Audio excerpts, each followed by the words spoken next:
Hi everyone, Marv Eisen here from Timeless Dollar, and today is Friday, October 1st. Last night, I sent an email to the students in my Emini trading course with three numbers: 43.45, 43.19, and 42.98. Those three numbers were the close of Thursday, 42.98, and the support and resistance numbers calculated via the Taylor book method for what support and resistance, or the trading range, for Friday would be.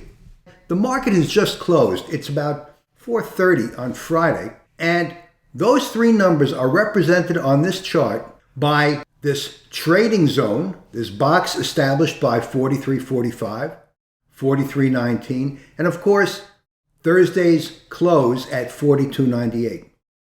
And I told my students to look out for three things. Look out for these target levels. The close, of course, if there was a gap, a support level, and a resistance level as calculated via Taylor's book method. Now these are arbitrary lines. Taylor's numbers are arbitrary lines. The close on Thursday is not. It's a definite line, 42.98. And here's what happened today in the market.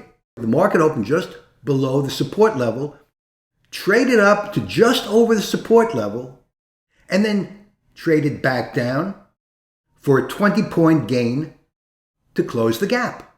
So this was a 20-point gain, and I talk about gap trading, and I talk about these targets, this trading zone established by Taylor's numbers. And I draw this on my chart every day. I draw a rectangle represented by these two numbers that I calculate the night before, and I always put a horizontal line that indicates the close on the previous day in case there's a gap trade.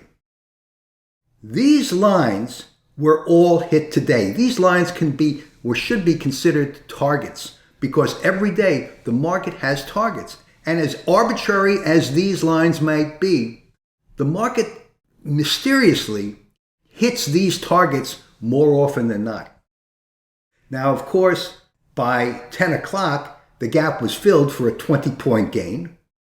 And then market traded down to 42.80, but then recovered back over the gap and quickly rose into the trading zone at 11:30, hitting this target line. And now notice, this 43.19, this is a calculated line. It means nothing unless you know that this was a calculated line based on the Taylor's book method.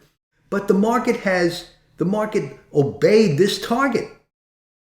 Now, throughout the rest of the day, the market traded within the trading zone, and it met resistance and then exceeded resistance, but hit the target and went up to about 20 points over the resistance line, but then back down just to the resistance line. Why the resistance line? What significance does it have? It's only a calculation. It's an important number. And these numbers, these targets, I provide to my students each evening before the market opens for the following day so that they can set their charts up.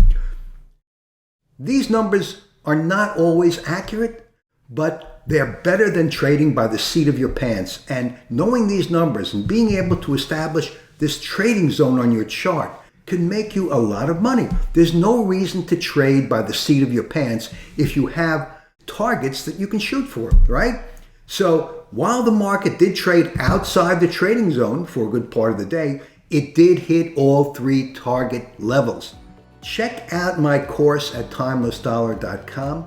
And if you enroll even in my free trading course, you'll receive this information each night before the market opens for the next day so that you are prepared. So anyway, I've done enough speech for the day. Thanks for watching my video. I hope you've learned something. This is Marv Eisen for Timeless Dollar.